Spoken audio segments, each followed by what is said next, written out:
Where do you start? You want to change the world.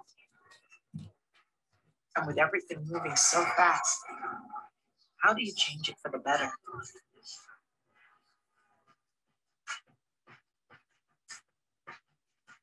Is it by seeing a nation become energy self-sufficient?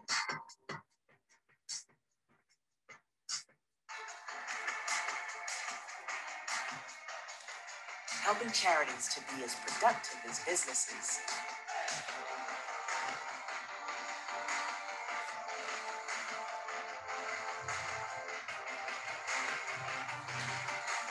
Perhaps cleaning up industrial pollution is what drives you.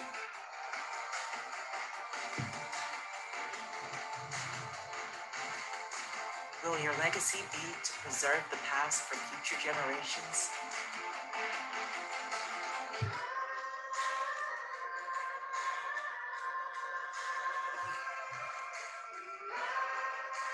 Or giving hope to those who have lost theirs? By using their talents to give them a livelihood. Big changes like these can start with something small, like asking better questions. Never thought about it like that before, questions that can give unexpected answers to help solve some of the world's toughest challenges. The kinds of questions we ask at EY. So where do you start if you want to change the world? Start right here. Selamat siang, Bapak, Ibu, dan rekan-rekan sekalian. Selamat datang dalam acara EY Ripples Entrepreneurship Webinar dengan topik Basic Entrepreneurship Skills for Sustainable Small Scale Businesses. Perkenalkan, saya Amelia dari EY Indonesia yang akan memandu sebagai moderator dalam acara Inspiring Session siang ini. Program ini diadakan dengan tujuan untuk meningkatkan kesadaran dan minat untuk memulai berbisnis, yang diharapkan dapat mendorong ide dan inovasi sekaligus berkontribusi dalam pembangunan ekonomi. Acara webinar siang ini merupakan kolaborasi antara Ernst & Young Indonesia atau dikenal sebagai EY Indonesia dan Universitas Kristen Krida Wacana atau UKRIDA. Sebelum kita memulai acara, saya ingin mengucapkan selamat datang kepada Wakil Rektor Bidang Operasional dan Keuangan UKRIDA, Ibu Dr. Octavia, SEMS AK, partner EY Indonesia Consulting, dan sponsoring partner EY Ripples, Ibu Monica Prasojo, komite acara dari UKRIDA dan EY, juga rekan-rekan yang telah hadir, mahasiswa dan alumni dari UKRIDA, pelaku UMKM, member dari EY Indonesia, dan seluruh hadirin yang berasal dari berbagai institusi dan organisasi lainnya yang tidak dapat saya sebutkan satu persatu. Untuk memulai acara, kami undang Ibu Monica Prasojo selaku partner dari EY Indonesia Consulting dan sponsoring partner EY Ripples untuk bisa memberikan opening remarks. Kepada Ibu Monica, kami persilakan. Oke, terima kasih Amel. Halo semuanya, selamat siang. Senang sekali nih kita bisa hadir di acara EY Ripples Indonesia ya bersama dengan UKRIDA tentunya. Saya ingin mengucapkan banyak terima kasih kepada UKRIDA ya, Ibu Octavia ya, Ibu Meli ya, yang sudah memberi kesempatan nih untuk kita bekerja sama. Nah, mungkin sebelumnya saya ingin memperkenalkan dulu ya. Jadi sebenarnya apa sih EY Ripples? Jadi program ini terselenggara dalam rangka EY Ripples. Jadi EY Ripples adalah salah satu program CSR ya di EY ya di EY. Jadi EY Ripples ini adalah program CSR di EY secara global, bukan saja di Indonesia. Nah, ada beberapa nih yang kita support biasanya. Yang pertama biasanya kita mensupport para young generation. Kita sering banget mengadakan kerjasama dengan kampus-kampus ya, termasuk UKRIDA untuk mensupport mereka, mempersiapkan mereka menjadi next generation yang siap di dalam dunia kerja maupun usaha. Nah, hari ini kami hadir untuk sebenarnya dalam program yang kedua adalah untuk membantu para entrepreneur atau calon entrepreneur, ya, sehingga mereka bisa berdampak terhadap tentunya untuk ekonomi bangsa kita, ya, juga untuk society. Nah, ada juga program-program EY Ripples lainnya yang berkisar tentang environmental, ya, sustainability. Nah, ini adalah program-program yang biasanya kami lakukan secara global dan juga di Indonesia. Jadi kalau teman-teman tahu tentang EY, ya, Ernst & Young atau EY Indonesia, kami merupakan salah satu dari Big Four, ya, global firm, ya. Ada yang kalau tahu mengenai audit, ya, biasanya kami dikenal sebagai auditor, ya, atau assurance. Tapi kami juga memiliki consulting, ya, ada juga tax consultant, ya. Kemudian kami juga memiliki strategi dan transaction consultant, dan kebetulan saya sendiri adalah dari consulting atau business consulting, ya. Di consulting kami punya business consulting, punya technology consulting, punya people consulting, ya. Jadi senang banget bisa berbagi hari ini. Semoga apa yang kami bagikan bisa bermanfaat buat teman-teman semuanya, dan juga akan ada narasumber-narasumber yang hebat nih, ya. Ibu Meli sendiri, ya, kemudian juga Ibu Swan, ya, kalian pasti sudah tahu, ya, dan juga Ibu Ian, ya. Jadi mari kita belajar hari ini, ya, mendengarkan mereka, terinspirasi, ya. Semoga ini bisa menginspirasi, dan nanti akan ada classroom. Nah, disitulah nanti dari EY ada 3 partner kami, ya, atau associate partners EY Indonesia yang akan berbagi. Ada 3 kelas yang kalian bisa pilih. Semoga menjadi bermanfaat untuk kita semua. Ya, mungkin sekian opening dari saya, Monica Prasojo, selaku EY Ripples partner sponsor. Saya mengucapkan berterima kasih, ya, terima kasih sebesar-besarnya, dan juga enjoy the session, nikmati sesi ini, ya. Saya kembalikan kepada Amel. Silakan, Amel. Terima kasih banyak Ibu untuk sambutannya. Selanjutnya, kami undang Ibu Dr. Octavia SE MSAK, selaku Wakil Rektor Bidang Operasional dan Keuangan dari UKRIDA. Kepada Ibu Dr. Octavia, kami persilakan untuk memberikan opening remarks. Assalamualaikum warahmatullahi wabarakatuh. Shalom, Om Swastiastu, Namo Buddhaya, salam kebajikan, salam sejahtera bagi kita semua. Yang terhormat, Ibu Monica Prasojo dan tim EY Indonesia, Ibu Dr. Melitina Tecualu, selaku Dekan Fakultas Ekonomi dan Bisnis di Universitas Kristen Krida Wacana, Ibu Swan Kumarga, founder dari Dapur Solo, Ibu Ian Agisti Dewi Rani, Merchant Community and Engagement Lead dari Bukalapak, serta para peserta webinar yang tidak dapat saya sebutkan namanya satu persatu. Bersyukur pada hari ini kita bisa mengikuti webinar Basic Entrepreneurial Skills for Sustainable Small Scale Business.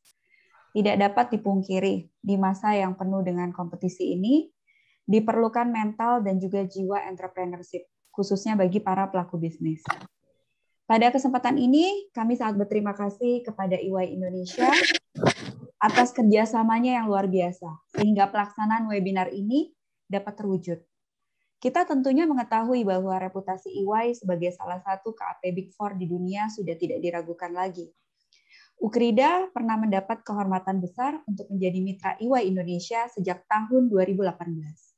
Hal ini ditandai dengan pertemuan pimpinan Fakultas Ekonomi dan Bisnis UKRIDA dengan Bapak Hari Purwantono yang merupakan Country Managing Partner dari EY Indonesia. Sejak saat itu, EY Indonesia rutin melaksanakan kampus hiring untuk anak-anak kami, bekerja sama dengan beberapa program studi di UKRIDA yang dalam hal ini melakukan pelaksanaan training-training yang tentunya sangat memperkaya kompetensi dari mahasiswa-mahasiswa kami. Pesan saya kepada para peserta, manfaatkan peluang emas ini untuk belajar, bertanya, menggali ilmu sedalam-dalamnya untuk bekal memperkaya kemampuan dan keterampilan diri.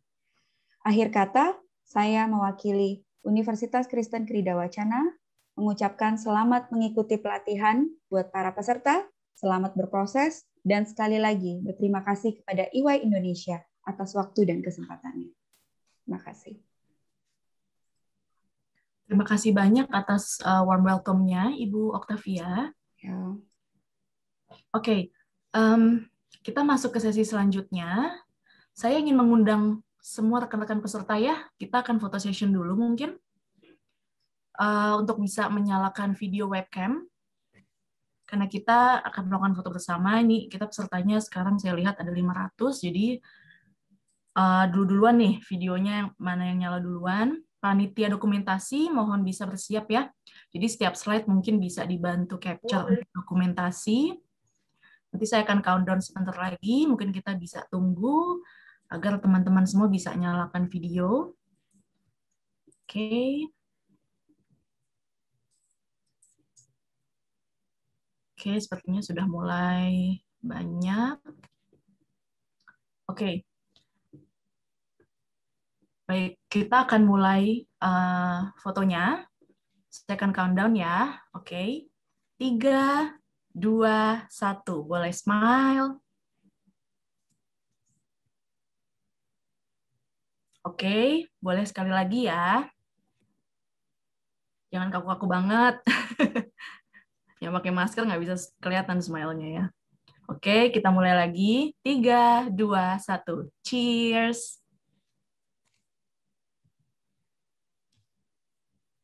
Oke, sepertinya cukup ya, panitia. Oke, kita udah dapet fotonya dari teman-teman. Terima kasih teman-teman sudah membantu menyalakan videonya. Jadi kita sudah kumpul semua, kelihatan semua nih siapa yang menghadiri. Oh ya, sama kami ingin mengucapkan selamat berpuasa ya bagi teman-teman yang menjalankan ibadah puasa bulan ini. Semoga lancar terus sampai nanti buka sampai hari kemenangan di Idul Fitri. Oke, selanjutnya adalah kita akan masuk ke apa aja sih agenda dalam webinar hari ini.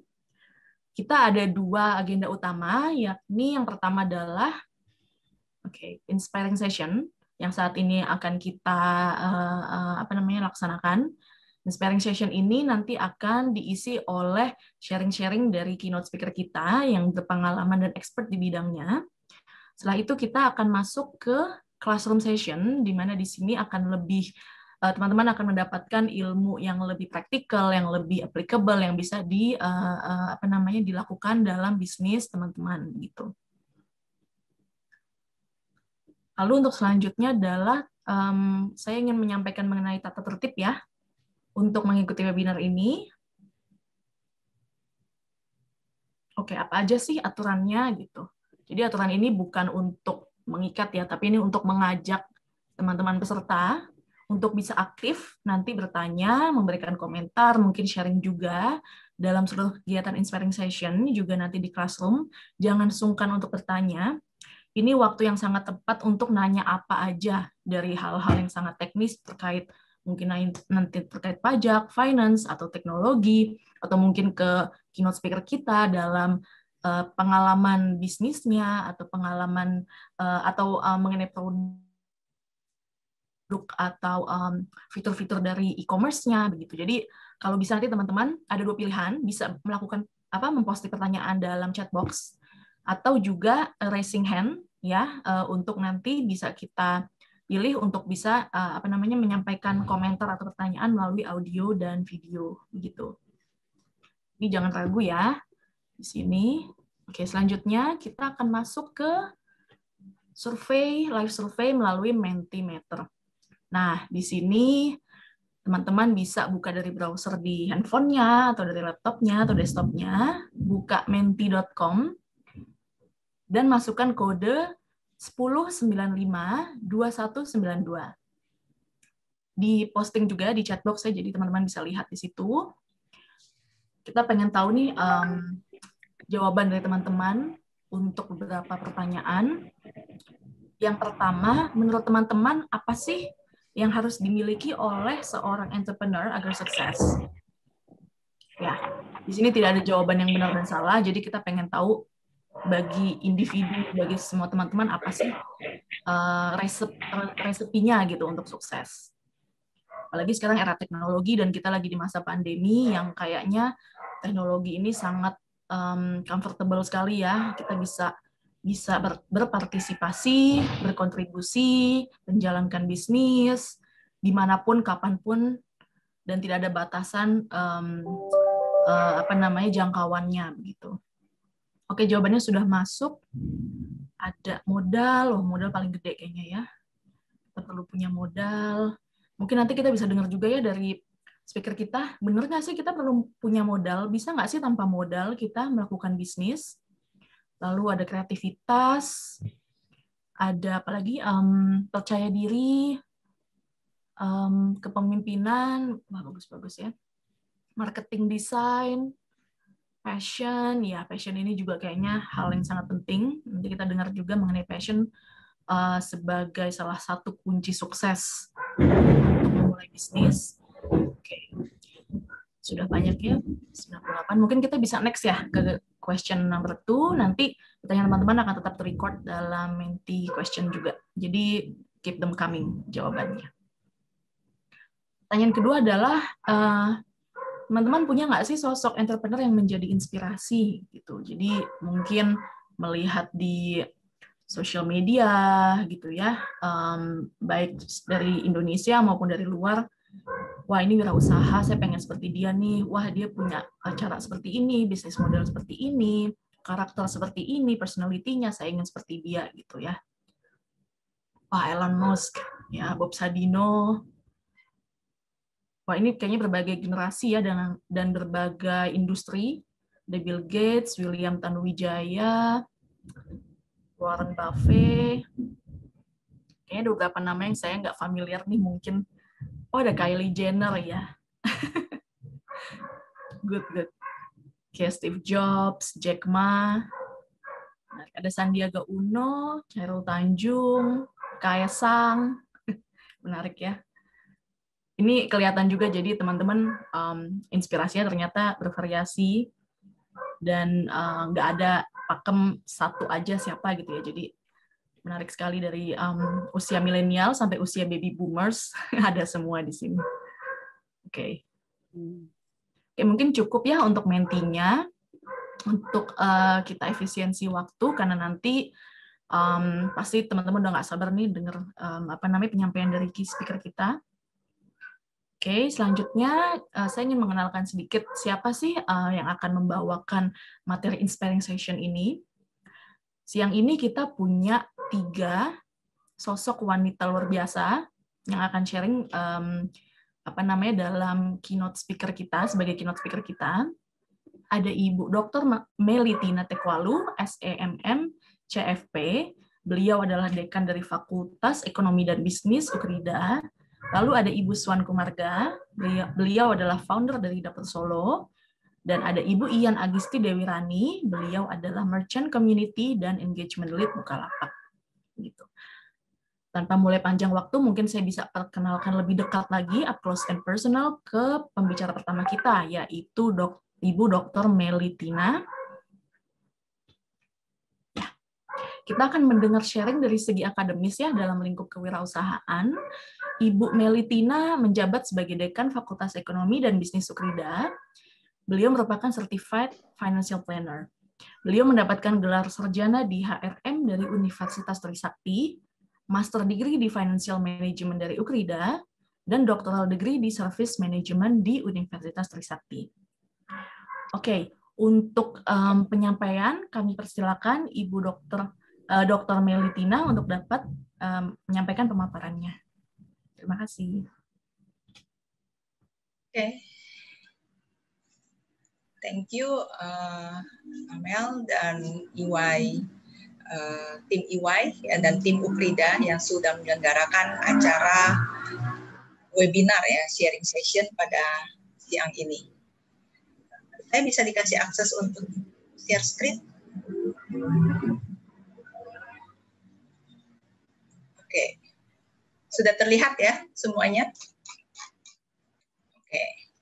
Jadi selamat siang ya rekan-rekan semua, senang kita hari ini kita bisa berkumpul ya.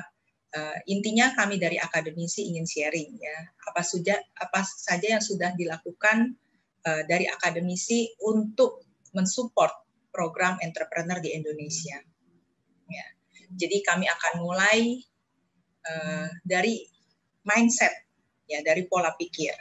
Ya. Kenapa ini penting? Ya, karena hanya pola pikir yang bisa mengubah orang dan menarik orang dari comfort zone-nya, ya, seperti itu. Nah, jadi entrepreneurial mindset ini merupakan bagian dari entrepreneurial intelligence. Ya, jadi di mindset ini tentu saja kalau orang berentrepreneur, berwirausaha itu harus ada curiosity, ya, ada rasa penasaran seperti itu. Ya, jadi nggak diam duduk di areanya yang comfort zone.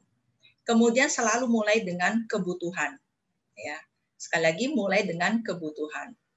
Dan pastinya karena creating value harus inovatif, akan menolak namanya rutinitas, ya, yang itu saja, yang saja seperti itu, ya. Dan kalau bisa be the only, ya.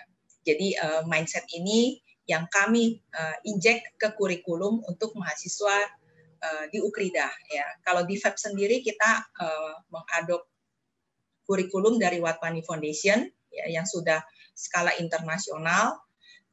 Jadi dari semester 1 dan 3 ada namanya kurikulum kewirausahaan 1 sampai 3. Ya. Tetapi intelligence ini juga harus didukung oleh opportunity dan connection. Ya, nanti kita akan bahas. Nah, untuk entrepreneurship dan entrepreneur tentu tahu, ya. Saya menggunakan kutipan, ya, atau dari peneliti Melisser 2015. Jadi kalau entrepreneurship itu proses bagaimana mengubah ide-ide menjadi commercial opportunities, ya.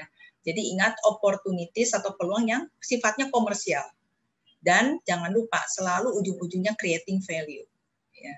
Nah, kalau entrepreneur atau wirausaha itu pasti individunya yang bagaimana berpikir, ya, kemudian jangan lupa harus ada aksi, ya. Karena kalau hanya berpikir dan tidak direalisasikan, it's nothing, yang nggak akan terjadi, ya. Jadi merupakan proses perubahan ide tadi, ya, idenya tadi yang harus peluang-peluang yang bersifat komersial, ya. Intinya nanti peluang itu bermanfaat dan pasti harus memiliki nilai. Nah, kalau karakteristiknya itu saja, ya, entrepreneur itu harus bisa kenali, ya, peluang-peluang yang bersifat komersial di mana orang lain belum berpikir, ya, ke arah situ. Tadi, ya, be the only kalau bisa, ya. Nah, seperti itu, ya. Dan harus selalu berpandangan ke depan, ya, visualizer, ya. Dan juga ada aksinya. Sekali lagi ada aksinya, ya. Dan diharapkan selalu optimis. Nah, ini prosesnya, ya, tadi sudah dikatakan, ya. Bagaimana kita mendevelop berbagai peluang yang ada di sekitar kita, ya. Ini penting, ya. Jadi kita bagaimana mendaya gunakan peluang-peluang yang ada di sekitar kita. Lalu kita menggather, ya, mengumpulkan resources yang kita miliki, ya. Dan yang ketiga, kita juga harus mampu untuk mengelola, ya, dan membangun secara operasionalnya. Di mana 3 hal tersebut, ya, ujung-ujungnya tadi bisa meng-create value, ya, menciptakan nilai. Nah, peran dari Ukrida sendiri, kita infusing entrepreneurship ini tentu saja ke education, ya. Nah, ini, ya. Jadi ini yang kami lakukan, ya. Kalau saya sorot ada 2 hal, ya, secara akademis dan praktis. Kalau akademis tadi, ya, kita kurikulumnya tadi berbasis Lean Canvas dari Watwani Foundation. Kemudian kita juga injek dengan kuliah praktisi, ya, kita kerjasama dengan komunitas tangan di atas, ya. Ini komunitas tangan di atas ini dulu diinisiasi oleh Pak Sandiaga Uno, ya. Jadi TDA ini seluruh Indonesia ada, ya, se-Jakarta juga ada, tetapi kemudian dibagi lagi per wilayah. Jadi ada TDA Jakbar, TDA Jakarta Timur, ya, seperti itu. Dan mahasiswa juga kita arahkan untuk mengikuti berbagai hibah kewirausahaan, ya. Makanya di kami ada unit kewirausahaan, ya. Ini untuk mendevelop, ya, jadi attract dulu student, ya, yang punya tadi diharapkan ada passion, ada keinginan, ya. Kemudian mengikuti hibah-hibah yang diselenggarakan baik oleh pemerintah maupun oleh lembaga-lembaga mandiri seperti Ikatan Sarjana Ekonomi Indonesia. Nah, untuk secara praktis saya sendiri menginisiasi waktu 2008 ya, mendirikan namanya inkubator bisnis yang berupa Ukrida Business Center. Apa sih Ukrida Business Center? Ukrida Business Center adalah suatu retail ya, seperti minimart ya. Kenapa saya lakukan itu? Karena saya pikir ini penting ya. Jadi bagaimana mahasiswa langsung praktek ya. Prakteknya artinya bagaimana secara akuntansinya juga paham ya, langsung dipraktekkan. Kita waktu itu pakai Accurate ya. Kemudian juga bagaimana melayani pelanggan ya. Kemudian mendisplay produk-produk ya, sehingga orang tertarik untuk membeli. Karena bicara entrepreneur itu ujungnya juga harus selling ya, harus ada jualan. Kemudian di 2013 kalau tadi produk ya, saya mendirikan Ukrida Travel. Ya, jadi ini lebih pada service ya, jadi service industry. Nah, di sini beda lagi ya. Jadi bagaimana mereka handling komplain ya. Kemudian juga dikejar-kejar karena dulu belum marak misalnya untuk yang seperti ada beberapa aplikasi ya untuk tiketing ya.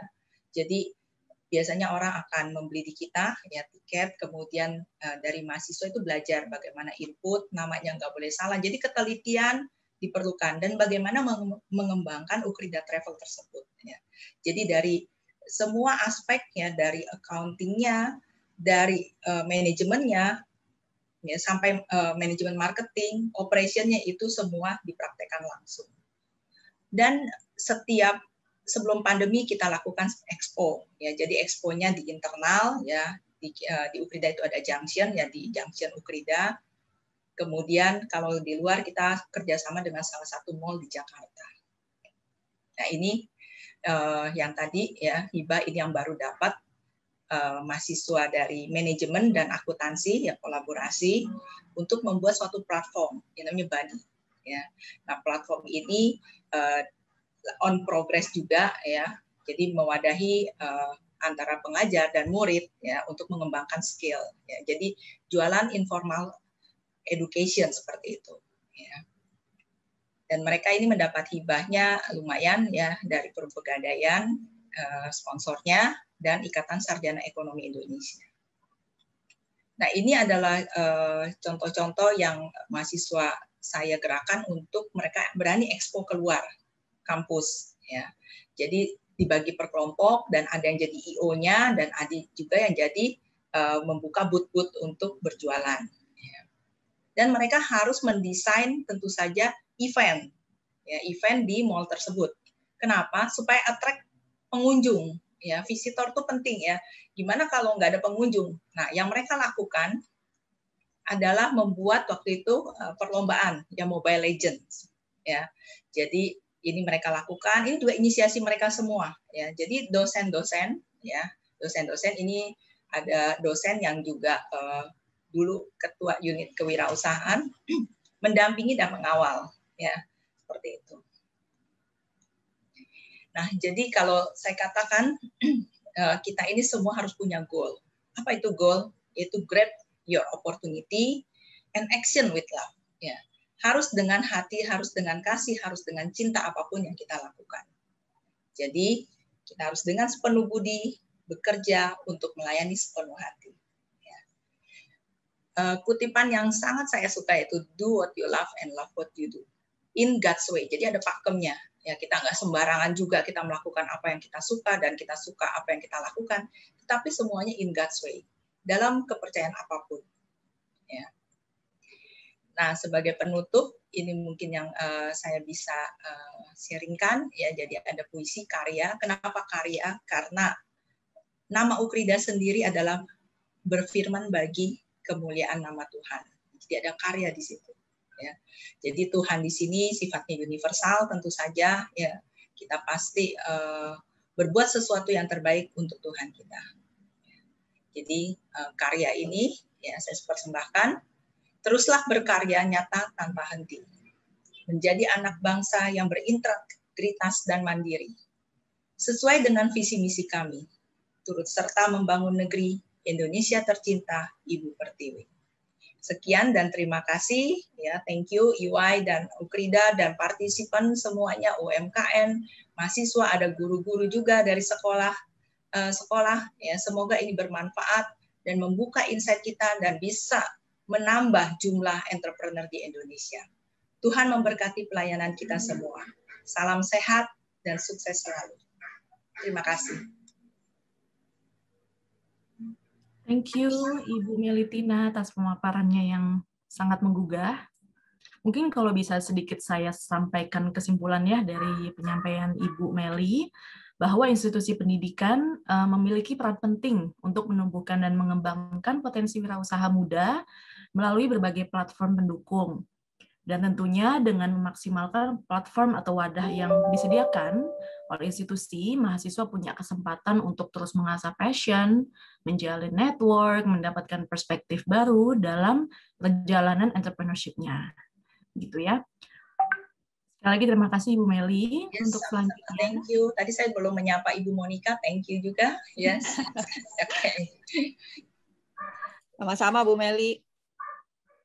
Yes, thank you. Terima kasih.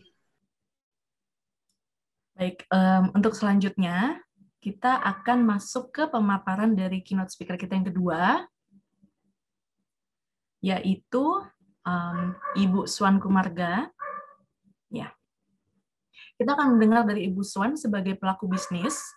Beliau adalah seorang entrepreneur wanita yang telah lama berkecimpung dalam dunia bisnis kuliner. Ibu Swan Kumarga merupakan founder dari Dapur Solo yang didirikan sejak 1988 dan dimulai dari garasi rumah. Saat ini, Dapur Solo telah memiliki 15 cabang restoran di Jakarta. Ibu Swan telah mengikuti banyak program skala internasional dan juga dan mendapatkan penghargaan baik internasional maupun Indonesia. Beliau mendapatkan penghargaan sebagai salah satu class of winners dari EY Entrepreneur Winning Woman 2016, lalu mendapatkan penghargaan The Most Inspiring Chef to Indonesian Culinary Award di 2018. Beliau juga mengikuti program sebagai Diplomatic Chef at Crystal Lake Summer Camp, Pennsylvania, USA di 2005 dan 2006, lalu sebagai Diplomatic Chef di Torino, Italy 2013, dan juga Diplomatic Chef di Le Biennale Venice, Italy 2018. Oke, mungkin bisa langsung kita mendengar dari Ibu Swan. Silakan Ibu Swan. Selamat siang semua teman-teman EY, teman-teman Ukrida, dan mahasiswa-mahasiswa Ukrida, ataupun UMKM, para UMKM yang mengikuti webinar ini. Terima kasih saya mendapat kesempatan untuk sharing session perjalanan bisnis saya sebagai, kalau dulu owner Dapur Solo, sekarang saya founder Dapur Solo. Jadi saya ingin berbagi sedikit cerita atau pengalaman bisnis saya yang dimulai dari tahun 1987 atau 1988 untuk brand Dapur Solo saya sejak 1988. Nah, sebetulnya saya agak grogi ya untuk webinar dengan 800 peserta, 500 atau 800, karena saya tidak terbiasa dengan webinar, tapi saya diminta dari EY dan Ukrida. Saya pikir apa salahnya saya berbagi pengalaman. Mungkin mohon maaf kalau saya agak kurang lancar dalam menyampaikan presentasi. Kalau saya lihat Bu Meti tadi presentasinya sangat teoritis, ini saya akan sampaikan secara pengalaman saya. Nah, di sini Basic Entrepreneur, judulnya untuk webinar ini, Basic Entrepreneur Skill untuk Sustainable Small atau Scale Up bisnisnya bisa meningkat. Ini saya sudah laluin semua. Perjalanan bisnis saya dimulai, di slide-nya nanti ada, dari tahun 1987 dari garasi rumah hanya jualan rujak mulainya dan es jus. Kalau tadi Ibu Meli ungkapkan bahwa semua usaha itu dimulai dari aksi. Jadi ada skill basic entrepreneur atau jiwa entrepreneur itu apa aja sih? Nah, bermula dari niat sebetulnya. Niat atau mindset kita untuk berjuang. Saya juga mulai dari pindah ke Jakarta, diajak suami saya waktu merit. Saya juga mikir, saya nggak bisa kerja di kantoran waktu itu. Jadi saya pikir apa yang saya lakukan? Ya saya mulai dari rumah. Dari rumah jualan apa? Karena waktu itu juga saya modal pas-pasan. Jualan modal, kalau waktu itu untuk modal aja harus, saya nggak punya modal untuk berjualan yang misalnya toko besi atau karena suami saya insinyur ya, atau saya buka restoran, saya nggak ada modal. Jadi mulai dari apa yang ada, dari hobi. Hobi saya makan rujak, nah dari hobi itulah saya pikir apa salahnya. Terus dari hobi juga berkembang. Hobi ini kalau dengan jualan rujak, saya mau jualan di mana? Dengan apa yang ada dari garasi rumah. Karena kita kalau mindset itu kita sudah punya niatan, jadi segala rintangan atau hambatan kita nggak ada yang namanya excuse. Jadi kita, aduh saya nggak punya tempat atau saya nggak punya modal. Ya sudah, modal seadanya. Terus kita jalankan. Yang penting tadi Ibu Meli bilang, kita harus ada actionnya. Ada untuk mencapai goal. Bu Meli sudah sebutkan, harus ada grabnya, actionnya. Kemudian tangkap opportunity. Opportunity dari apa yang hobi yang Anda suka ini udah boleh dibilang kalau kita suka masak ya mulai dari 1-2 macam dulu. Jangan langsung kita mulai dengan nggak ada modal terus tiba-tiba mau buka restoran yang notabene kita harus pinjam uang dari bank atau dari rentenir, apalagi wah itu jangan. Nah saya mulainya dari itu aja yang kita punya. Nah dari hobi ini itu tantangannya juga tidak mudah. Kalau kita mulai dari yang kecil, apalagi waktu saya dulu mulai itu belum ada yang namanya sosial media, belum ada namanya yang Instagram. Jadi benar-benar saya juga mulainya tuh untuk orang tahu. Itu dari brosur. Dari brosur yang saya edarkan setiap sore dari rumah ke rumah. Bahkan mengajak anak saya yang umur setahun, saya taruh di boncengan sepeda untuk saya mulai. Supaya orang tahu bahwa di garasi rumah, bayangkan saja garasi itu di satu perumahan kan nggak gampang dilihat orang. Nah dari brosur itu kita punya plan juga. Saya mencoba untuk coba memanage deh. Jadi dari garasi kalau untuk pemasaran itu apa saja. Jadi area yang saya coba itu area yang mulai dari radius 100 meter, 200 sampai 1 kilo.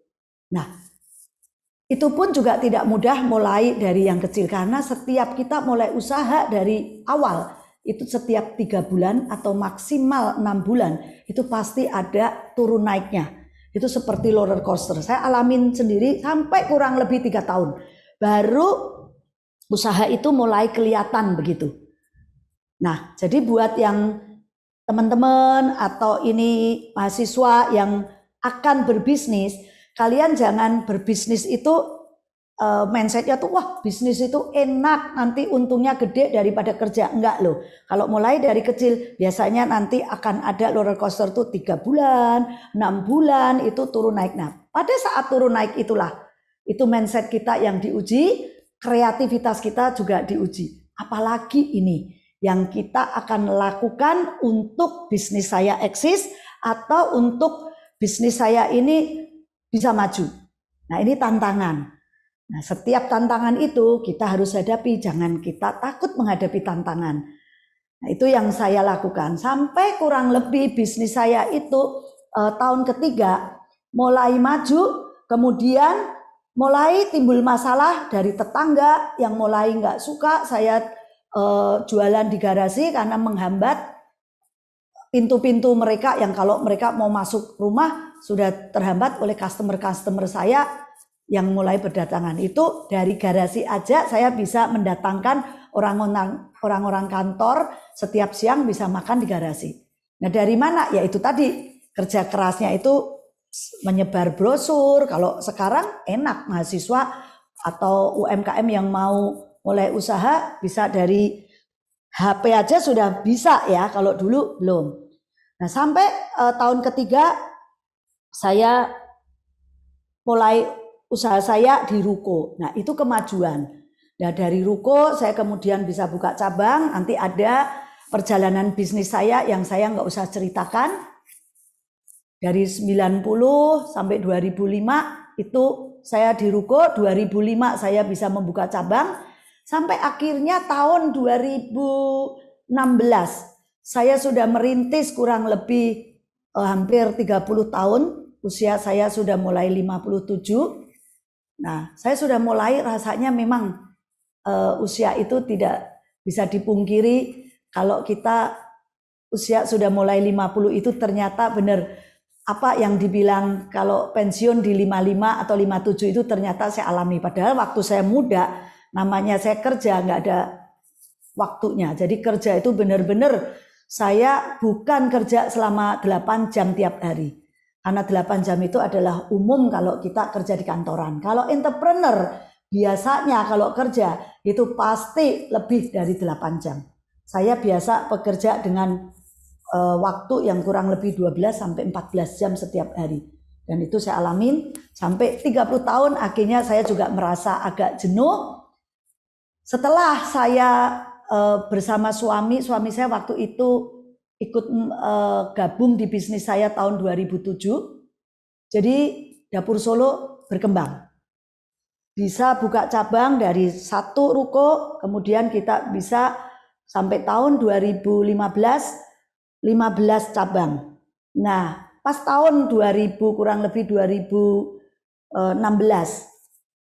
itu memang kita scale up. Jadi dengan sistem manajemen yang dibangun oleh suami saya, terus dengan marketing saya sebagai marketingnya, ternyata Dapur Solo dilirik oleh satu investor yang akan dikembangkan untuk menjadi besar.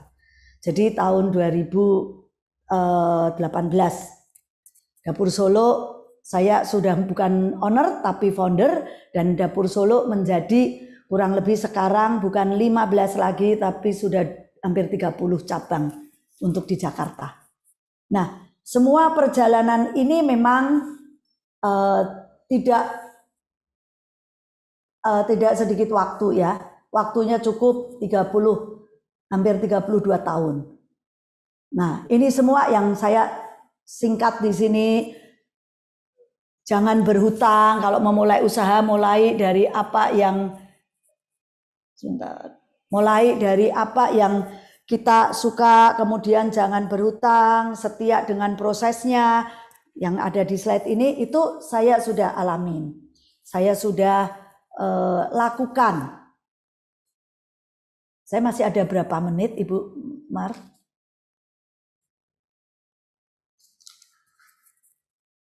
Ya. Nah, buat teman-teman, buat para UMKM, jangan takut untuk memulai usaha. Karena kesempatan itu, bentar, ini kok nggak bisa ya, yuk. Oh, ini ya. Ya, next. Susah ya ininya. Maaf ya, saya agak gaptek ini.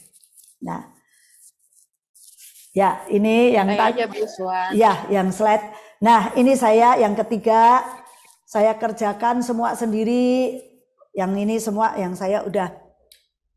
Ini SOP-nya nanti biar teman-teman kalau ada yang bertanya, ini semua yang tadi paparan ini.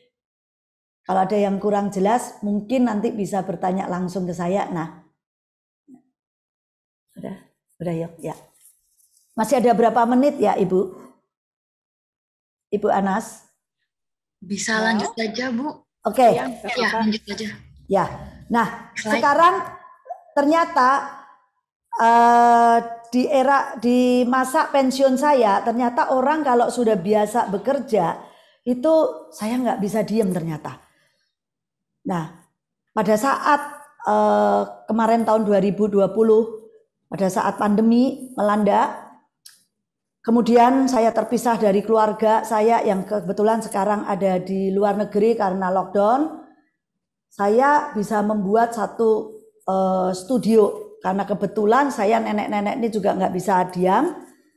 Boleh dibilang saya ingin pengalaman saya ini berbagi. Saya membuat YouTube channel dan akhirnya saya membuat satu studio dari kantor yang dulunya jadi kantor Dapur Solo, saya rubah menjadi Raharja Studio. Nah, ini semua juga tadi tidak pernah berhenti untuk kita berkarya. Karena karya itu termasuk juga mindset. Jadi semua usaha yang buat teman-teman atau buat mahasiswa, yang terutama itu adalah mindset. Mindset untuk kita maju. Nah, ya. Enggak apa-apa udah. Mindset ini termasuk karakter karena saya juga begini, karakter untuk kita ulet, tangguh itu semua adalah karakter Tuhan yang diberikan kepada kita. Jadi kita harus manfaatkan sebaik-baiknya karakter ini. Nah, saya pernah ini sedikit pengalaman. Kalau karakternya itu kita ini karakter yang maunya dibantu atau karakter yang nggak bisa mandiri. Ternyata kalau kita mau ada orang yang bantu pun pasti banyak alasan. Jadi untuk bisnis ini, untuk merunning sebuah bisnis diperlukan tadi Ibu Meli bilang mindset. Kalau mindsetnya benar, kita akan mempunyai satu opportunity. Dengan opportunity dan kita punya banyak koneksi, bisnis akan jalan dan biasanya berkat atau rezeki akan datang dengan sendirinya. Saya rasa cukup paparan saya. Mohon maaf kalau saya agak grogi atau keder dengan banyak begini, tapi nggak apa-apa. Nanti kalau ada yang ingin bertanya lebih jauh, boleh menghubungi saya secara langsung ke nomor telepon yang akan dibagikan oleh panitia atau DM ke Instagram saya. Terima kasih. Thank you Ibu Swan. Wah, ini langsung dari ini ya, pakarnya yang langsung menjalani bisnis sudah berapa tahun Ibu? Lama sekali. Kurang lebih 30 tahun ya, 32 tahun dari 88 sampai sekarang 2021. Wow. Saya belum lahir Ibu, 88. Oh, belum lahir ya?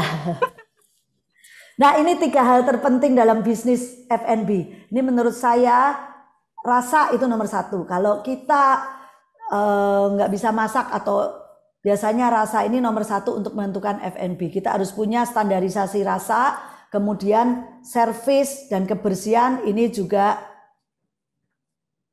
harus ada untuk bisnis F&B dan harga yang terjangkau.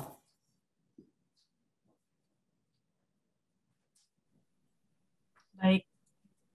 Terima kasih Ibu Swan. Mungkin kalau boleh saya simpulkan ya, ada beberapa key point penting nih dari hasil sharing Ibu Swan.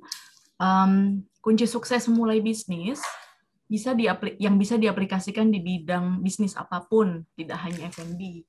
Bahwa teman-teman mungkin memulai bisnis lebih baik dari hal yang disukai, ada passionnya, dan nggak sekedar ikut-ikutan tren saja, karena nantinya tidak long lasting atau tidak sustainable. Yang nggak kalah penting juga jangan berhenti belajar, jangan berhenti mengeksplor, dan disiplin dan menjalani proses dengan keuletan dan kesabaran. Tidak ada hasil yang awet atau sustainable ya didapatkan dengan proses yang singkat. Mungkin itu key point di sharing Ibu Swan. Selanjutnya kita masuk ke keynote speaker kita yang ketiga. Ada Ibu Ian Agisti Dewirani yang akan sharing dari segi penyedia platform e-commerce ternama dan salah satu yang terbesar di Indonesia, Ibu Ian merupakan seorang profesional di bidang komunikasi dan community dengan pengalaman lebih dari 1 dekade di area corporate communication dan community management. Saat ini, Ibu Ian menjabat sebagai Merchant Community and Engagement Lead di Bukalapak. Beliau mendapatkan penghargaan dari SWO Magazine sebagai Indonesian Young Woman Leader 2019. Ibu Ian mendapatkan gelar sarjana di komunikasi dari Universitas Gadjah Mada dan Master of Business Administration di Universitas Gadjah Mada. Silakan Ibu Ian dapat memberikan presentasi atau pemaparannya. Oke, terima kasih untuk waktunya ya. Selamat siang untuk teman-teman di Ukrida. Kayaknya boleh dibantu ya tayangkan slide presentations-nya. Oke, selamat siang teman-teman semuanya. Tadi sudah diperkenalkan sebelumnya oleh host hari ini. Nah, kembali lagi saya kenalkan. Saya saat ini sebagai Merchant Community and Engagement di Bukalapak. In parallel saya juga ada ngajar juga di salah satu kampus di Jakarta, dan mungkin boleh langsung aja kali ya, nanti kita run through, nanti boleh sambil di next nggak apa-apa. Oke, nah di sini kayaknya saya lihat banyak sekali ya peserta hari ini, kebanyakan dari mahasiswa dan para pelaku usaha kecil dan menengah di Indonesia. Mungkin kalau dibilang usaha kecil dan menengah itu kadang-kadang kok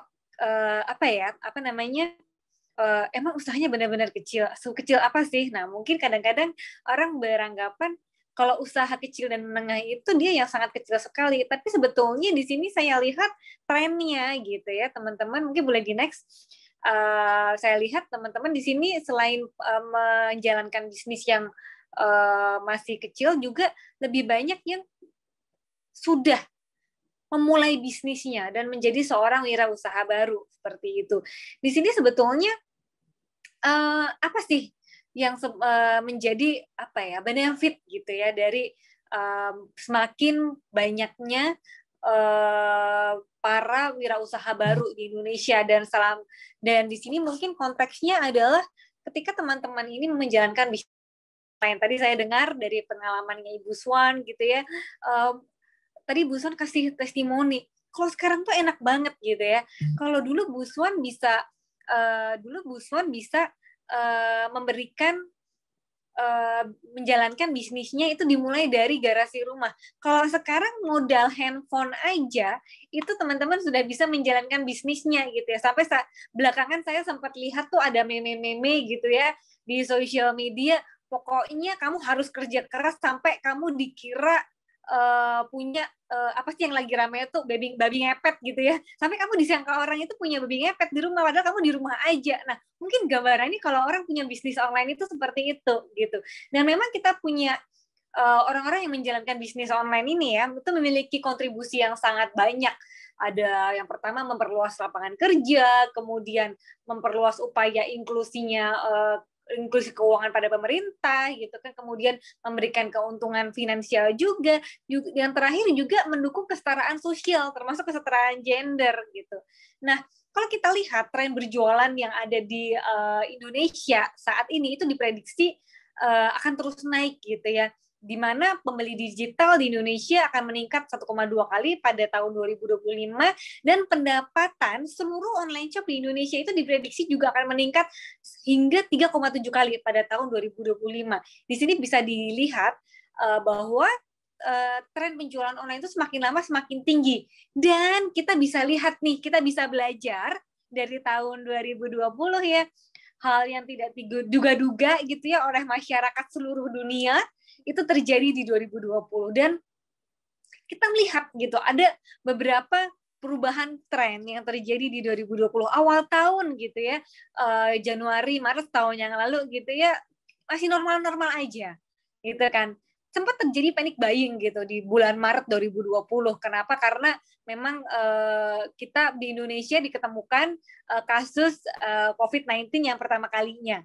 Kemudian masuk bulan April, bulan Juni, hampir semua orang itu disuruh libur. Bukan disuruh libur, tapi disuruh untuk stay di rumah gitu, work from home. Mungkin boleh sebelumnya dulu ya, Mas. Nah, mungkin boleh ke previous slides. belum selesai tadi. Nah, antara bulan April sampai bulan Juni gitu ya, orang-orang itu di-encourage untuk working from home. Kebetulan bersamaan dengan momentum Lebaran. Nah, produk-produk yang banyak dicari waktu itu ya, itu produk-produk seperti game konsol gitu ya, kemudian produk-produk untuk hiburan di rumah. Kenapa? Karena hampir semua orang ini mereka tuh mau tidak mau mereka di-encourage untuk stay di rumah aja gitu. Kegiatan-kegiatan yang tadinya bisa dilakukan di luar rumah, akhirnya mereka mau nggak mau mesti dilakukan di rumah. Akhirnya mereka orang pada bosan kan, mereka butuh hiburan gitu ya kan. Akhirnya permintaan terhadap produk-produk yang berhubungan dengan produk hobi, perlengkapan masak gitu ya, perlengkapan bikin kue itu meningkat gitu sampai ketika deket-deket Lebaran tahun kemarin, belanja pakaian juga sempat naik juga, nggak ketinggalan untuk naik permintaannya gitu. Masuk bulan Juli, bulan September gitu ya. Bulan-bulan April, Juni itu anak-anak tuh masih belajar di rumah gitu kan. Tapi metodenya masih belum terlalu firm. Masuk bulan Juli ke September, masuk tahapan tahun ajaran baru. Sehingga di sini banyak sekali permintaan terhadap produk-produk kebutuhan sekolah di rumah kayak laptop, handphone dan sebagainya. Sampai ke akhir tahun gitu ya, kita masih di-encourage untuk PSBB meskipun masuk pada masa-masa liburan. Nah, disinilah kemudian permintaan terhadap produk-produk hobi itu semakin meningkat. Next. Boleh? Nah, kemarin memang sempat terjadi ada pola kenaikan dan penurunan tren. Tren yang kuat biasanya dia akan bertahan lama selama beberapa minggu, kemudian diawali dengan pencarian produk yang cukup cepat gitu ya. Termasuk dua jenis produk yang sampai sekarang ini sebetulnya permintaannya masih cukup banyak, itu adalah produk yang berhubungan dengan sepeda dan aglonema atau tanaman hias. Mungkin saya nggak tahu nih, teman-teman di sini banyak yang akhirnya beli sepeda mungkin atau mereparasi sepedanya, atau mungkin banyak juga yang akhirnya mereka memiliki hobi baru, hobi berkebun yang dilakukan di rumah. Dan boleh di next juga kita bisa lihat nih kira-kira bagaimana dengan tren di 2021. Kita masih mengalami sekarang nih ya, masih bisa kita prediksi bahwa pembatasan kegiatan dan pola aktivitas di rumah masih mewarnai tren di awal 2021 gitu ya, dan juga tren yang sifatnya musiman gitu, biasanya berhubungan dengan musim hujan kemarin. Nah, kita sempat coba search gitu kan, apa sih produk yang paling banyak dicari gitu ya di Bukalapak terutama, itu produk-produk yang berhubungan dengan produk kesehatan kayak masker gitu ya, kemudian aksesoris mobil, itu produknya juga banyak yang dicari, termasuk juga produk hiburan kayak di sini banyak yang cari juga PS4 Pro gitu. Kemudian produk yang berhubungan dengan tren musiman, contohnya jas hujan. Kemudian kemarin ketika ada launching produk handphone baru, banyak orang yang cari juga di kita gitu. Boleh di next. Kemudian di sini sebetulnya kita kan bisa lihat gitu ya, kalau kita mau masuk ke online bisnis, kemudian kita mau mencoba untuk memulai bisnis secara online gitu ya. Kita lihat online itu kan sebetulnya sekarang semakin banyak gitu kan. Apalagi dengan adanya pandemi COVID-19 ini mengakselerasi pertumbuhan bisnis online di seluruh Indonesia terutama. Dan gimana sih caranya biar kita itu bisa stand out gitu ya, kita bisa menarik perhatian konsumen yang mereka itu mencari dan menemukan produk yang dijual secara online, gimana caranya gitu. Boleh di next. Nah, ada beberapa tips yang mungkin di sini bisa saya sampaikan gitu ya. Yang pertama adalah teman-teman tadi bisa mengenali tren pasar. Maksudnya kenali tren pasar seperti apa? Teman-teman bisa identifikasi kira-kira sekarang ini tuh yang sedang ramai apa sih? Ya, yang sedang ramai apa? Kemudian teman-teman perhatikan kira-kira untuk produk-produk yang sedang ramai itu kira-kira bisa diidentifikasi nggak ya relevansinya dengan produk yang kita jual. Misalnya nih sekarang ini bulan kira-kira prediksinya produk yang sedang banyak dicari orang itu apa sih? Biasanya nggak jauh-jauh dari hampers. gitu kan. Kemudian orang pada mereka kalau di bulan Ramadan orang banyak saling berkunjung satu sama lain, kirim-kiriman hampers gitu ya. Kirim-kiriman menu berbuka puasa, kemudian nanti dekat-dekat Lebaran mereka masih banyak juga yang mereka ingin beli baju baru, tapi paling utama itu adalah mereka inginnya berbagi. Di bulan Ramadan itu biasanya yang Muslim itu mereka inginnya berbagi. Ada yang mereka berbagi sembako, ada yang berbagi makanan, ada yang berbagi nasi kotak gitu ya. Tapi intinya mereka ingin berbagi. Nah, sehingga produk-produk yang kita jual mungkin bisa, misalnya produk makanan bisa lah nanti dijual dalam bentuk paketan nasi kotak atau bentuk hampers gitu ya. Nah, nanti kita pasti bisa nih mengenali tren pasar. Kemudian yang kedua adalah salah satu kunci untuk menjalankan bisnis online gitu ya. Ini teman-teman bisa menggunakan fitur-fitur yang tersedia di toko online. Kalau kita lihat sekarang ini misalnya secara kasat mata gitu ya, orang berjualan online itu biasanya mereka kalau nggak melalui marketplace, contohnya ada Bukalapak, kemudian ada yang mereka menggunakan social commerce kayak sosial media itu transaksi social commerce itu transaksi yang terjadi di social media, social network gitu ya. Bisa pakai Instagram, Facebook, WhatsApp for Business gitu. Kemudian ada juga yang mereka membuat websitenya sendiri gitu. Nah, kita pelajari fitur-fitur yang bisa diberikan dari masing-masing platform tersebut itu seperti apa. Dengan kita bisa memaksimalkan menggunakan fitur-fitur tersebut, maka nanti teman-teman bisa berkembang bisnisnya. Nah, setelah itu boleh di next. Teman-teman juga harapannya nanti teman-teman bisa sudah jalan bisnisnya gitu ya. Teman-teman bisa gabung ke komunitas. Kenapa gabung di komunitas itu penting ya? Tadi kalau nggak salah Bu Meli sempat mention sih ya, ada kerjasama juga dengan komunitas tangan di atas gitu ya. Kenapa? Karena sebagai pebisnis, tidak hanya pebisnis ya, tapi pada dasarnya dalam semua profesi gitu, memperluas jejaring itu tuh penting gitu. Kenapa? Karena kadang-kadang di setiap komunitas itu mereka memiliki program-program yang ditujukan untuk membernya gitu. Nah, jadi teman-teman bisa manfaatkan program-program yang diberikan oleh komunitas kepada membernya untuk memperluas jejaring. Kadang-kadang begini, pertanyaannya tuh kalau gabung di komunitas itu seperti apa ya? Apa ya benefitnya ya? Teman-teman bisa komunikasikan dulu dengan pemilik komunitasnya atau teman-teman yang lainnya. Tapi khusus untuk kayak bisnis online gitu ya, dengan bergabung di komunitas, nanti teman-teman bisa tahu dan bisa mendapatkan peluang bisnis yang baru. Contohnya, misalnya ada yang mau cari reseller gitu. Teman-teman nggak perlu modal, teman-teman bisa jual barang temannya gitu, ya kan? Nah, terakhir yaitu adalah teman-teman juga harus mengatur kalau bisnis online salah satu kuncinya dalam operations itu adalah mengatur jadwal pengiriman dan balas chat. Kenapa? Karena dalam bisnis online itu kita mau nggak mau kita agak tergantung ya dengan logistik ya. Kalau bisnisnya offline gitu ya, kita bisa datang ke sana, kita bisa lihat barangnya, kita bisa pegang. Kalau makanan kita bisa mungkin ada icip-icip gitu kan, tapi kalau di online kan enggak gitu, sehingga kita mau nggak mau harus tergantung pada logistik. Nah, untuk para pembeli gitu ya, para pembeli mereka itu juga punya maunya sendiri gitu kan.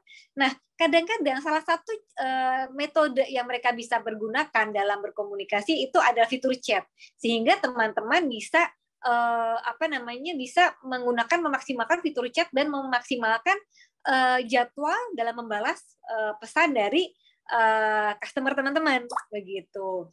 Nah, ada juga nih memang online itu kelihatannya enak ya, tetapi ada juga challenge-nya gitu. Yang pertama adalah preferensi platform dari pembeli itu berbeda-beda.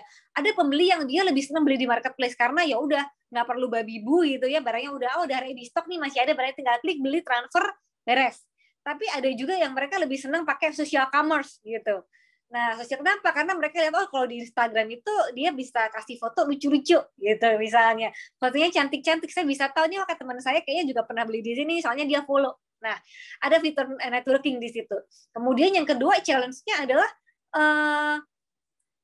adanya kesulitan untuk tracking pengiriman barang. Jadi kalau misalnya online gitu ya, kalau misalnya yang beli mungkin transaksinya di awal-awal ya masih 5 sampai 10 per hari gitu, kita masih manageable. Tapi begitu transaksinya itu sampai ratusan gitu, sampai ribuan per hari gitu, agak kesulitan untuk kita untuk tracking pengiriman barang gitu kan. Dan mungkin yang ketiga adalah proses pengiriman yang masih ribet, kayak kita mesti datang ke agen logistik misalnya kayak gitu. Nah, yang keempat adalah dengan adanya preferensi pembeli yang mereka ingin platform yang berbeda-beda, sehingga mungkin sebagai pebisnis gitu ya, kita mengalami kesulitan dalam mengatur pesanan maupun pembayaran dari berbagai platform gitu. Kita juga agak kesulitan juga untuk tracking performa jualan yang dilakukan secara online dari masing-masing platform tersebut. Nah, memang di sini kalau dilihat berjualan online itu banyak pros and cons-nya ya, tapi mau tidak mau sebetulnya makin ke sini kita makin di-encourage untuk berjualan online. Kenapa? Karena ya zamannya sudah berubah. Orang banyak yang ingin praktis gitu kan, dan orang juga lebih nyaman untuk tidak berpergian untuk mendapatkan barangnya gitu. Terlebih sekarang ini kondisinya adalah pandemi COVID-19 gitu kan, yang tadinya orang bisa jalan kemana-mana gitu kan, sekarang mau nggak mau mereka di-encourage untuk stay di rumah aja. Nah, mungkin saya akan share sedikit nih, gimana sih sebetulnya upayanya Bukalapak gitu ya, untuk memberikan solusi dan juga terus mendukung para wirausaha online di Indonesia. Ini di foto ini namanya Om Edi. Kalau di komunitas Bukalapak kita panggilnya Om dan Tante. Om Edi ini salah satu yang bikin saya salah satu yang bikin saya tuh selalu bersemangat dalam bekerja setiap hari. Om Edi ini dia dulu itu tukang cuci mobil di Blitar. Bayangin tukang cuci mobil ya. Tukang cuci mobil di Blitar, kemudian sekarang dia mencoba belajar jualan online, bisnis online. Sekarang dia udah punya pegawai. Nah, mungkin bisa dibayangkan nih, teman-teman, saya yakin teman-teman ini memiliki fasilitas yang jauh lebih baik daripada Om Edi gitu. Jadi saya yakin bahwa teman-teman itu nanti bisa beyond Om Edi, ya. Jadi teman-teman, saya yakin di sini bahwa teman-teman bisa menjalankan bisnisnya itu juga dengan lebih baik gitu. Nah, makanya di sini Bukalapak juga hadir untuk memberikan solusi untuk mendukung para wirausaha online yang ada di Indonesia. Mungkin teman-teman di sini lekatnya kalau Bukalapak itu kan marketplace gitu ya. Jadi yang ada fiturnya itu ya udah upload barang, jualan di Bukalapak, belinya di Bukalapak. Tapi mungkin di sini sebetulnya per tahun ini gitu ya, kita punya beberapa produk baru, boleh di next, ada fitur-fitur yang ada di Bukalapak yang bisa bikin teman-teman itu ngerasa jualan online di mana aja tuh lebih praktis gitu. Jadi kita punya 4 fitur, di sini ada Bukasen, ada Kumpuling, ada link jual beli sama tracker jualan. Ini tidak mewajibkan teman-teman untuk jualan di Bukalapak gitu, tapi teman-teman bisa jualannya di mana aja, tetapi kemudian bisa bisa menggunakan produk-produk yang disediakan oleh Bukalapak seperti itu. Teman-teman boleh baca sendiri nanti detailnya seperti apa. Nah, mungkin ini sedikit banyak yang bisa saya sampaikan tentang effortnya Bukalapak untuk membantu para pebisnis memulai bisnis kecil dan menengah yang ada di Indonesia. Dan mungkin di sini harapannya nanti teman-teman bisa ketika memulai bisnisnya, atau mungkin sekarang bisnisnya udah jalan gitu ya, teman-teman bisa memperhatikan do's and don'ts yang ada di bisnis online. Begitu. Mungkin itu saja dari saya. Terima kasih banyak untuk waktunya. Mudah-mudahan informasi yang saya berikan bermanfaat untuk teman-teman semuanya. Selamat siang. Terima kasih Ibu Ian. Wah, ini sangat rich sekali materi yang disampaikan oleh Ibu Ian. Dan sangat applicable banget ya dengan era sekarang lagi pandemi dan teknologi. E-commerce menjadi kesempatan yang sangat besar untuk kita semua menjadi atau menjajaki dunia bisnis. Gitu.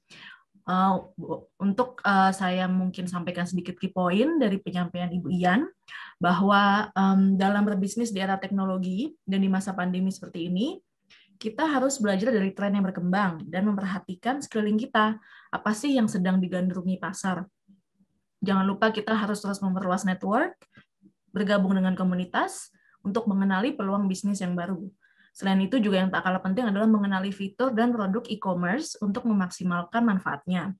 Dan dari sisi operation, responsif untuk membalas pesan atau chat pelanggan. Gitu. Baik, terima kasih keynote speaker kita. Kita akan langsung masuk ke sesi Q&A, tanya jawab. Ini sudah banyak sekali nih yang masuk ke question box. Oke, saya coba pilih. Oke, ini ada pertanyaan dan ide atau thoughts ya yang sangat menarik sekali dari Chandra Ukrida. Karena ini panjang ya, mungkin kalau Chandra bisa menyampaikan secara audio atau di unmute, mungkin bisa lebih jelas. Ini cocok mungkin ke Ibu Meli. Ya, Chandra, apakah mau? Iya, halo. Ya, halo, silakan pertanyaannya. Iya, terima kasih ya. Saya cuman kayak apa ya, dengar Ibu Meli sama pembicara, imajinasi saya jadi muncul gitu kan tentang apa entrepreneur gitu ya. Mungkin kalau apa namanya tadi di zaman dulu apa kebutuhan manusia masih sangat banyak yang belum terpenuhi gitu kan. Dan mungkin kita bisa mencari sebuah ruang untuk membantu pemenuhan itu gitu melalui usaha atau bisnis yang kita lakukan misalnya gitu. Tapi di zaman sekarang ketika semuanya udah tersedia gitu kan, mungkin apalagi nih kira-kira gitu loh yang orang-orang butuhin gitu kan. Nah jadi itulah sebenarnya dasar kenapa saya menanyakan kira-kira esensi daripada entrepreneur pada masa sekarang ini itu apa sih gitu. Kalau zaman dulu mungkin kan adalah mencari sebuah ruang untuk membantu orang gitu kan, kemudian kita dapat profitnya dari situ gitu kan. Nah kalau sekarang kayaknya sih lebih cenderung kayak tadi gitu ya, sharing daripada Bukalapak, bangun program, bangun sistem gitu ya, mengkolaborasikan berbagai pemasok gitu ya dalam sistem itu, dan akhirnya mengkolaborasikan itu semua gitu. Akhirnya kita mungkin menciptakan sebuah jasa layanan seperti itu gitu kan. Atau mungkin produk juga sama gitu. Kita mungkin bisa semacam jadi agent dalam tanda kutip untuk memperpanjang rantai pasokan gitu ya, untuk menambah sebuah nilai daripada barang gitu, untuk kita dapat tempat misalnya di situ. Kayaknya dalam imajinasi saya di zaman sekarang model-modelnya hanya kayak begitu tuh dalam entrepreneur. Nah maka sebenarnya apakah esensi dari entrepreneur di zaman sekarang ini? Apakah hanya untuk berkompetisi, mendapatkan ruang atau tempat itu, atau mungkin ada hal yang lain lagi gitu? Mungkin kurang lebih seperti itu gitu. Terima kasih. Ya, silahkan mungkin dari pembicara ada yang mau membantu untuk address ini good question dari Chandra. Mungkin dari saya dulu ya Mbak Amel. Ya, Mas Chandra bagus banget pertanyaannya dan saya excited banget untuk menjawab. Saya tadi sudah diperkenalkan ya, saya tuh profesional. Saya belum jadi entrepreneurs. Tapi sebetulnya ketika kita bilang entrepreneurs gitu ya, entrepreneur itu adalah value-value yang menurut saya itu ada dalam diri kita. Tadi Bu Meli sempat mention di awal gitu ya bahwa mindset entrepreneur itu sangat penting. Apapun profesi teman-teman nantinya, mindset entrepreneur itu penting. Apa aja sih mindset entrepreneur? Salah satunya adalah growth mindset. Dan itu juga pasti nanti akan applicable dimanapun teman-teman akan berada. Apa yang disebut sebagai growth mindset ini? Jadi di mana teman-teman merasa bahwa teman-teman itu selalu memiliki challenge ketika dihadapkan kepada suatu tantangan gitu ya. Teman-teman menganggap itu tuh sebagai hal-hal yang sifatnya bisa diselesaikan seperti itu. Dan kalau ditanya lagi sebetulnya esensi entrepreneur itu untuk apa sih? Untuk berkompetisi, produk-produk yang baru munculnya seperti itu gitu ya. Tapi mungkin kalau saya perhatikan lagi gitu ya, hasil dari pengalaman saya bertemu dengan para pebisnis pemula, pebisnis kecil dan menengah gitu ya. Salah satu esensi entrepreneur yang menurut saya sampai sekarang ini masih saya rasakan itu adalah para entrepreneur yang saya temui itu hampir semuanya, bahkan mereka yang masih kecil gitu ya, mereka itu adalah orang-orang yang berani memberikan impact, berani yang memberikan positif impact seperti itu. Disitulah mungkin salah satu esensi entrepreneur yang menurut saya kita bisa sama-sama mengilhami buat kita semua gitu ya, bahwa dengan menjadi seorang entrepreneur kita bisa memberikan impact kepada masyarakat, minimal masyarakat sekitar. Tadi kalau Nyonya Swan tadi sempat cerita ya, Bu Swan tadi sempat cerita, pertama kali bisnisnya itu ada di garasi rumahnya. Kemudian semakin lama semakin besar jumlahnya semakin menyerap tenaga kerja.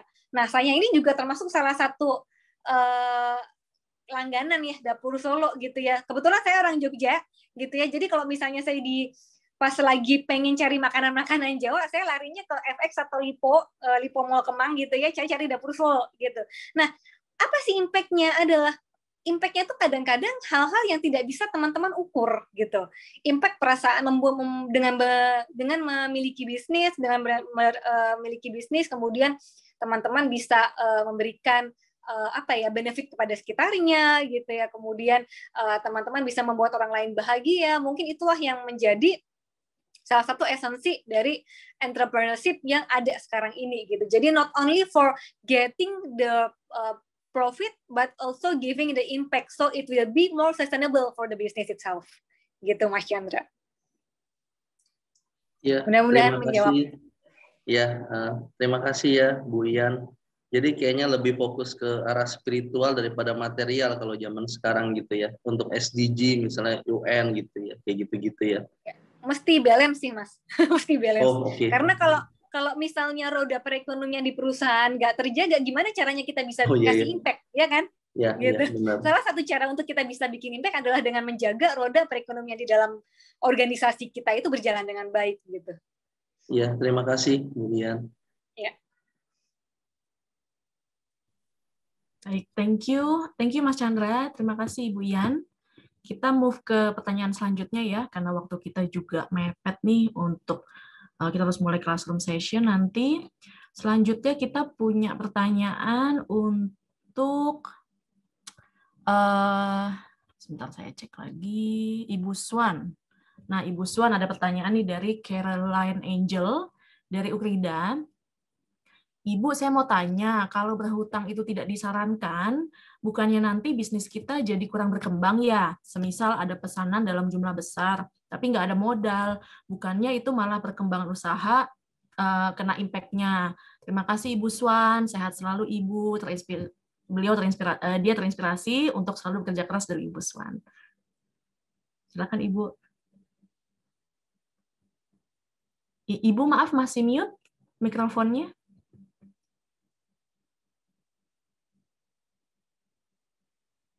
Udah? Ya. Bukan berhutang itu tidak boleh. Ya, kalau memang kenyataannya usahanya sudah maju atau misalnya memang kurang modal untuk memajukan usaha, boleh. Jangan begini, berhutang kalau misalnya kita dengan risiko. Misalnya kita baru mulai, belum tentu itu maju, tapi kita sudah nekat dulu berhutang. Tapi kalau sudah pasti, ada pesanan banyak, tapi modalnya kurang, itu nggak apa-apa gitu. Yang penting terukur. Jangan sampai kita berhutang tanpa diukur dulu. Jadi biasanya dulu saya juga pernah begini, pernah ditawarin bank untuk, Bu, kenapa nggak mau pakai ini pinjaman untuk expand usaha. Nah, pada saat itu saya expand, kalau saya terlalu expand juga nggak berani ya, karena memang mental ini mungkin mental kolonial itu kan zaman dulu kan kalau bisa uang tabungan dengan tabungan, bukan dengan hutang sebanyak-banyaknya. Jadi nggak apa-apa kalau memang usahanya mau dimajukan dengan terukur, maksudnya dengan saya bisa bayar bunga untuk bank berapa persen dan itu ketutup dari keuntungan, nggak apa-apa, silahkan aja. Tapi jangan mulai berhutang untuk modal yang kita belum pasti. Maksudnya itu, jangan berhutang tuh itu. Kalau belum pasti jangan, mendingan. Tapi kalau untuk maju kayak saya kemarin waktu ditawarin, saya takut juga kalau kita sudah mulai berhutang bunganya, iya kalau maju. Jadi saya ukur cuman paling saya bisa buka 1 tahun 1. Nah ini memang orang zaman dulu baby boomer atau kolonial, usia saya udah 60 itu kan takut kalau utangnya kegedean malah pusing, nggak bisa mikir gitu. Jadi saya lebih suka nabung daripada punya utang. Kalau udah tabungan cukup, nah saya baru buka cabang. Ini memang beda mindsetnya dengan anak-anak zaman sekarang ya. Kalau sekarang ini mau usaha, apalagi startup gitu, waduh rasanya berani banget gitu. Kalau mungkin orang-orang zaman dulu kayak saya gini, ya alon-alon asal kelakon. Nah itu prinsipnya. Jadi gitu ya, bukan nggak boleh berutang. Kalau memang yakin usahanya maju, why not? Tapi jangan kelewat berlebihan gitu utangnya. Apalagi zaman sekarang kalau orang berutang, waduh ini dah paling pusing sebetulnya karena dikejar bunga. Apalagi bisnis sekarang ini semua nggak menentu. Cukup nggak menjawab? Ya, sepertinya cukup ya. Ya, terima kasih Ibu Swan. Ya, sama-sama. Jangan takut ya, yang penting semuanya ada perhitungannya, ya. Ada terukur. Sekarang juga untuk pendanaan juga pilihannya banyak sekali ya, nggak cuma bank, ada fintech juga. Betul. Oke. Mungkin ini adalah pertanyaan terakhir ya, karena dari rundown waktu kita juga sudah tight sekali. Terakhir mungkin untuk Ibu Ian, ini ada pertanyaan dari Marshall dari Universitas Kristen Satya Wacana. Marshall bertanya, seberapa penting sih keyword produk dalam penjualan di marketplace dan bagaimana cara membuat keyword yang baik sehingga produk mudah dicari orang? Gitu. Silakan Ibu Ian. Ya, kalau seberapa penting itu sangat penting. Jadi kalau kita lihat kalau dalam konsep SEO gitu ya, orang itu kan mencari produk itu. Mungkin saya mesti nanya dulu nih sama Mas Irfan tadi kalau nggak salah ya. Marshall. Oh, Marshall dari Satya Wacana. Kenapa jadi Irfan? Oke, Mas Marshall. Nah, Mas Marshall, biasanya kalau mau beli produk itu apa journey-nya? Cari dulu kan. Carinya di mana? Carinya di mana? Di googling, cari misalnya mau cari iPhone 12 Pro gitu. Carinya di mana? Carinya di langsung di marketplace atau cari di googling atau di mana? Nah, kenapa keyword itu menjadi penting? Karena however, salah satu yang menjadi kunci untuk menaikkan meningkatkan pencarian di search engine yang paling atas. Salah satu cara yang dipakai adalah dengan menggunakan kata kunci kayak gitu. Nah, gimana sih caranya untuk bisa membuat kata kunci yang baik? Ini nanti panjang nih, nanti bisa jadi 1 jam sendiri, 1 kelas sendiri. Tapi intinya adalah pertama yang harus dilakukan itu adalah harus riset dulu. Riset terhadap keyword produk yang mau dijual. Itu riset dulu, biasanya orang carinya apa. Mungkin Mas Marshall bisa pakai Google Trend juga, Google Trend analisis gitu ya. Nanti kemudian di situ bisa dilihat kira-kira yang lagi naik itu apa sih, lagi musimnya apa sih. Nah, nanti bisa dimasukkan ke dalam situ keyword-keyword keyword-keyword yang bisa bermuncul dan ada relevansinya dengan produknya Mas Marshall gitu. Mungkin itu short answer ya. Ya, thank you Ibu Ian. Amel, boleh saya tambahkan dikit ini untuk menjawab seluruh pertanyaan yang berkaitan tadi mahasiswa Ukrida ya. Jadi intinya kita kalau mau berbisnis itu tadi ya mindset harus diubah. Nah itu untuk mahasiswa Ukrida sendiri kita punya program di Kewirausahaan 1 itu bagaimana mendobrak mindset. Ya, mendobrak mindset artinya self discovery. Ya, kemudian ada efektuasi. Lalu melihat opportunity di sekitar kita. Lalu melihat problem itu harus kita berikan solusi. Solusinya tentu saja harus ada nilai tambah. Ya. Nah, sampai nanti bisnis model, ya, menggunakan lean canvas seperti itu. Jadi tadi ya, kalau saya introvert gimana? Ya, nah ini semua kita injek di kurikulum yang kita delivery untuk mendobrak itu semua, gitu ya. Nah, kemudian ada pertanyaan lagi, gimana memanage program di FEB Ukrida nih untuk U-Travel maupun UBC? Intinya gini, saya ingin mendidik mahasiswa saya tuh bagaimana bertemu dengan orang, customer, selling, kemudian memanage handling complaint seperti itu, ya. Jadi itu yang saya ingin delivery. Ya, delivery artinya mahasiswa akan once kalau nanti dia keluar, tadi benar ya, seperti yang sudah disampaikan, oleh Ibu Ian bahwa entrepreneur mindset itu nggak hanya melulu menjadi entrepreneur, ya, tetapi bisa juga menjadi intrapreneur atau menjadi seorang karyawan di perusahaan, tetapi mempunyai jiwanya, spiritnya entrepreneur. Itu yang ingin kita develop, ya. Sehingga once dia bekerja, even kalau wirausaha jelas ya, selain dia bekerja, dia di kantor itu juga dia bisa mendevelop, ya, mendevelop hal-hal yang ada di office-nya, ya. Bagaimana dia handling komplain, managing bosnya, ya. Kemudian tadi creating value, ya, itu yang penting, ya. Sehingga perusahaannya semakin berkibar, ya, pribadinya juga semakin berkibar, ya. Jadi entrepreneur mindset ini sebenarnya bisa dilihat dari dua sisi, sebagai pure wirausaha atau sebagai profesional. Jadi saya selalu mengingatkan mahasiswa kita lulusan Ukrida, ya, FEB Ukrida itu, once kalian menjadi pekerja pun, ya, itu spiritnya spirit entrepreneur. Ya tadi ya, hardworking, ya, kemudian ada goal seperti itu.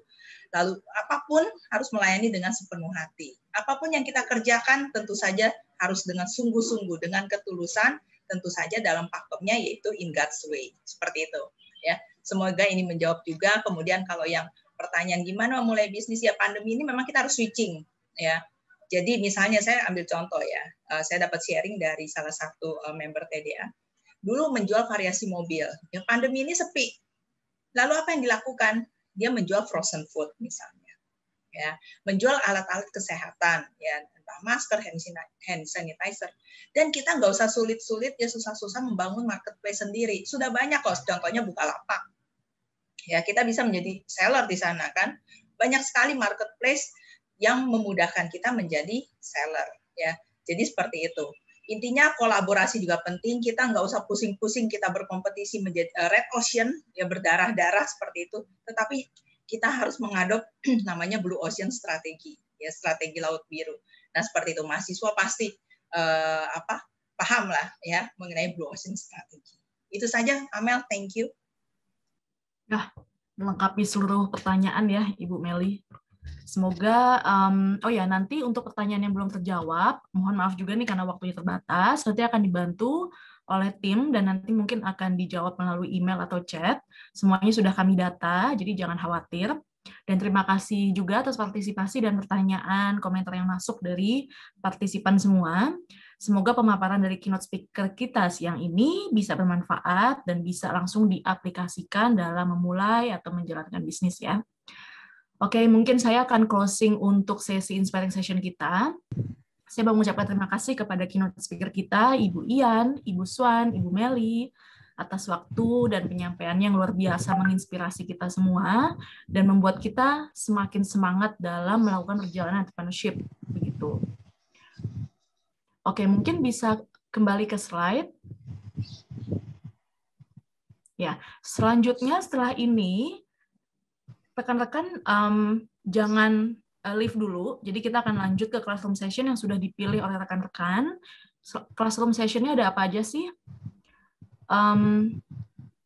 Ada 3 ya. Jadi nanti ini silakan masuk sesuai yang sudah dipilih saat registrasi.